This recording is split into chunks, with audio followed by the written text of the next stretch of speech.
लग्नाचे दागिने म्हणजे श्रीमंत पेशवाई दागिने, नाशिकचे सुप्रसिद्ध सराफ मयूर अलंकार सराफ। ताज्या बातम्यांसाठी नाशिक न्यूजच्या YouTube चॅनलला सबस्क्राईब करा आणि बेल आयकॉनला प्रेस करा।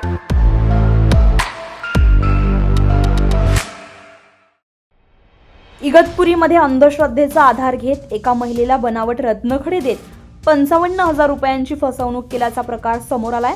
मिळालेल्या माहितीनुसार वंदना गोसावी या महिलेने मनस्ताप आणि आजारातून सुटका व्हावी म्हणून तळेगाव शिवारातील 2 महिलांवर विश्वास ठेवला। त्यांनी जादूटोणा आणि पूजाविधीच्या नावाखाली 55,000 रुपये घेत बनावट रत्नखडे दिले। मात्र कोणताही फायदा न झाल्यानं महिलेने पैसे परत मागितले असता दोघींनी तिला धमकावत नकार दिला।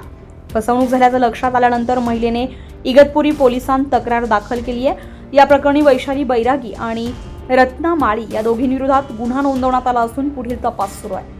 Bureau report, Nashik news, Nashik.